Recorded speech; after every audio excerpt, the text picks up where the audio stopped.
اعوذ باللہ من الشیطان الرجیم، بسم اللہ الرحمن الرحیم۔ میری بہنوں، میرے بھائیوں، میرے بچوں، مسلمان غیر مسلم سب کے لیے قرآن چونکہ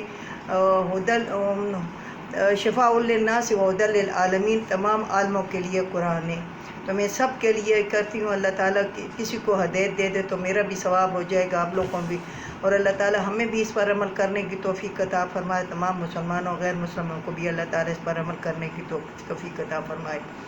33 آیات تک میں نے کیا تھا۔ اب ادھر سے میں آدم علیہ السلام کا قصہ شروع ہے، تو اب میں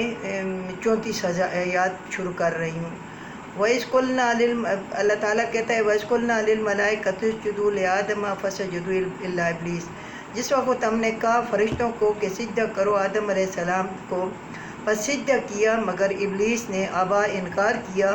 واستکبر تکبر کیا، وکان من الکافرین اور یہ تھا انکار کرنے والوں میں سے۔ جس وقت اللہ تعالیٰ کہتا ہے کہ میں نے فرشتوں کو کہا، آدم علیہ السلام کا بت بنا لیا، پھر اس میں روح پھونک دی، تو پھر اللہ تعالیٰ نے فرشتوں کو کہا کہ اس کو سجدہ کرو، تو فرشتوں نے فوراً سجدہ کر دیا، مگر ابلیس جو تھا تو اس نے انکار کیا اور تکبر کیا۔ جب فرشتوں نے سر اٹھایا تو دیکھا کہ ابلیس کے گلے میں توپ پڑا ہوا تھا اور اس نے سجدہ نہیں کیا تھا، تو دوبارہ ہم ہر رکعت میں 2 سجدے کرتے ہیں، تو دوبارہ جو سجدہ کیا تو وہ شکرانے کا سجدہ تھا۔ تو پھر اللہ تعالیٰ نے فرشتوں نے دوبارہ سجدہ کیا جو شکرانے کا تھا، تو اللہ تعالیٰ کا کہتا ہے کہ اس نے تکبر کیا اور انکار کیا، اور یہ تھا انکار کرنے والوں میں سے، یہ پہلے سے تھا انکار کرنے والوں سے۔ وَقُلْنَا يَا آدَمُ اسْكُنْ أَنْتَ وَزَوْجُكَ الْجَنَّةَ، اور ہم نے کہا اے آدم رہو تم اور تمہاری زوجہ جنت میں، وَكُلَا مِنْهَا رَغَدًا حَيْثُ شِئْتُمَا، اور کھاؤ اس میں بہت جیسا تم چاہتے ہو۔ پھر اللہ تعالیٰ نے آدم علیہ السلام سے کہا، اور تمہاری بیوی یعنی آدم علیہ السلام کی دائیں پسلی سے بی بی حوا پیدا ہوئی، تو اللہ تعالیٰ نے کہا کہ تم دونوں اس میں رہو اور کھاؤ پیو فراغی سرا جیسے تمہارا دل چاہے، مگر کہا وَلَا تَقْرَبَا هَٰذِهِ الشَّجَرَةَ، اور مت نزدیک ہونا اس درخت کے، فَتَكُونَا مِنَ الظَّالِمِينَ، تم ہو جاؤ گے ظالموں میں سے۔ اللہ تعالیٰ نے کہا کہ تم کھاؤ پیو جو کچھ جیسے چاہتے ہو، پھرو ٹرو کھاؤ، جہاں بھی جاتے ہو جاؤ، مگر اس درخت کے نزدیک نہیں جانا۔ اس درخت کا کیا مطلب تھا؟ بعد کہتے ہیں گندم کا تھا، بعد کہتے ہیں کس کا تھا، بہرحال گندم کا تھا، کیونکہ گندم جب ہم کھاتے ہیں تو پھر بدبو آتی ہے، تو اسی وجہ سے پھر جنت میں تو ایسا نہیں رہا جاتا تھا، تو اللہ تعالیٰ نے کہا کہ تم ظالموں میں سے ہو جاؤ گے۔ چونکہ آدم علیہ السلام جنت میں تھا تو شیطان بھی جنت میں تھا، شیطان کو پھر نکال دیا، چونکہ اس نے سجدہ نہیں کیا تو جنت سے نکال دیا۔ جب نکال دیا تو اسے غصہ تھا کہ مجھے ایک آدم کی وجہ سے، مٹی کے بنائے ہوئے پتلے کی وجہ سے مجھے نکال دیا، تو اس نے کہا کہ میں اس کے ساتھ دشمنی کروں گا، انسان کے ساتھ۔ تو اللہ تعالیٰ نے کہا تھا کہ تم ظالموں میں سے ہو جاؤ گے۔ تو جب انہوں نے یہ کھا لیا تو اس نے فَأَزَلَّهُمَا الشَّيْطَانُ، بس دھوکہ دیا ان دونوں کو شیطان، اور وہ نکالا اس سے جس میں تھے، ان کو دونوں کو دھوکہ دیا شیطان نے ان کو دھوکہ دیا، اور شیطان نے کہا کہ نہیں تمہاری بادشاہی ہمیشہ رہو گے اور تم جنت میں ہمیشہ رہو گے، اور یہ ایسا ہو گیا سانپ اور مور کو برگلا کر اور ان کی دھوکے میں اس کو لا کر شیطان جنت کے اندر آ گیا، ان کو برگلایا اور ان کو کہا کہ دوبارہ ان کو کہ اس کو کھاؤ، اس درخت کو،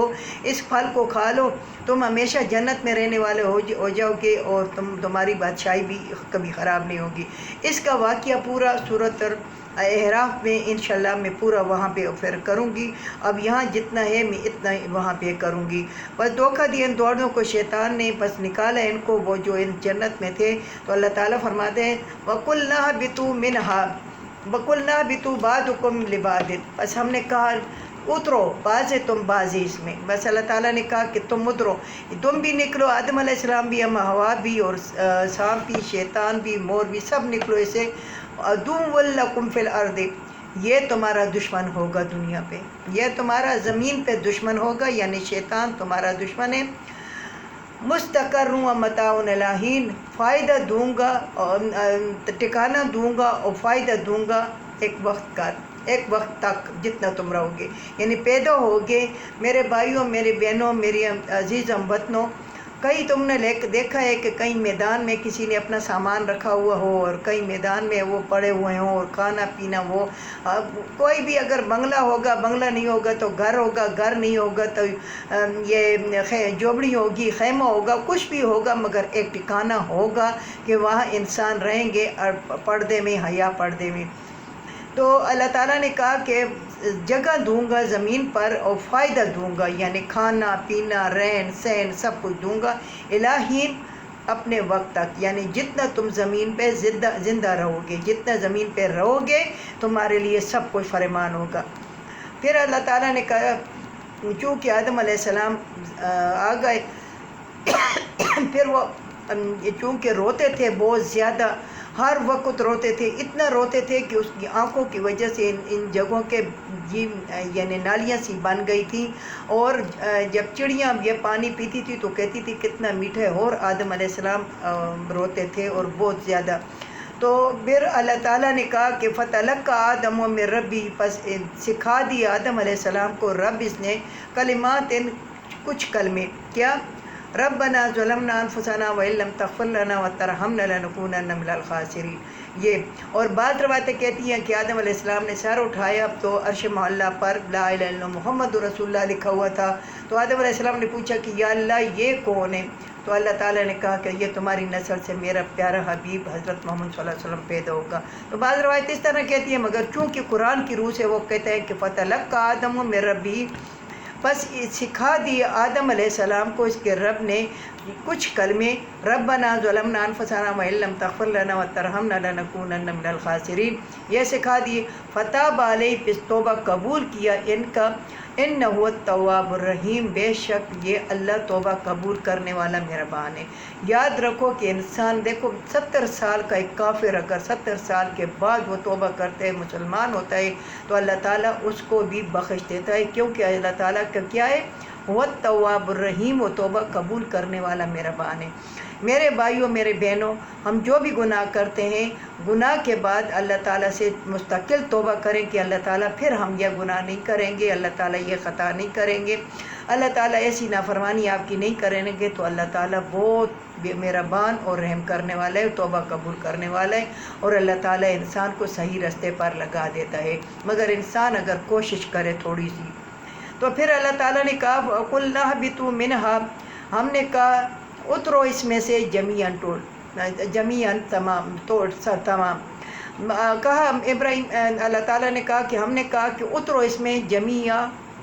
تمام پورے، یعنی سانپ اور مور اور شیطان اور آدم علیہ السلام، اما حوا، تمام نکلو۔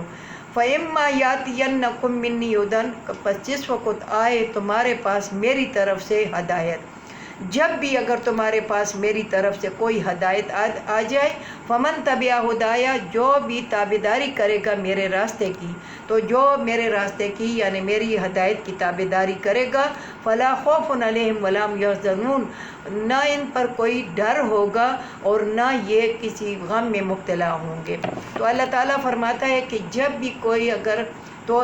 اس وقت بھی اگر کسی کے پاس قرآن کی تعلیم نہیں پہنچی، اگر وہ پہنچ چکی ہے تو اس کو چاہیے کہ وہ جائے، وہ سیکھے، محلے میں ہے، گاؤں میں ہے، کسی جگہ پہ ہے، کیونکہ رسول اللہ صلی اللہ علیہ وسلم کی حدیث مبارک ہے کہ اگر دین سیکھنے کے لیے تمہیں چائنا بھی جانا پڑے تو تم جاؤ۔ تو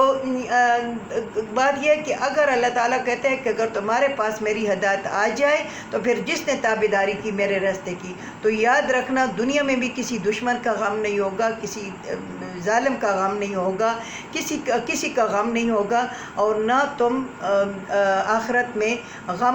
غم والے ہوگے یا تمہارے پاس کوئی غم ہوگا۔ ابھی ریسنٹلی دیکھو کہ عمران خان کو کسی کا خوف نہیں سوائے اللہ کی ذات کی، اس کو کسی کا خوف نہیں ہے، وہ صرف اللہ سے ڈرتا ہے۔ تو اللہ سے ڈرتا ہے، اللہ تعالیٰ ہر جگہ کے اس کی رہنمائی کرتا ہے، اللہ تعالیٰ اس کی مدد کرتا ہے۔ میری بہنوں، میرے بھائیوں، ہم جو ہیں وہ تو ایک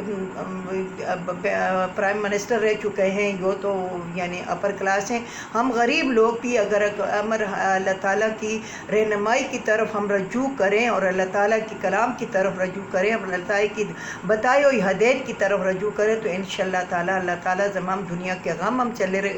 دور کر دے گا اور بیماریاں دور کر دے گا اور ہمیں آخرت میں بھی غم سے نجات دلا دے گا۔ اللہ تعالیٰ اس پر ہمیں عمل کرنے کی توفیق عطا فرمائے۔ اللہ تعالیٰ ہماری 24 گھنٹے کی زندگی قرآن کے مطابق کر دے۔ وآخر دعوانا ان الحمدللہ رب العالمین۔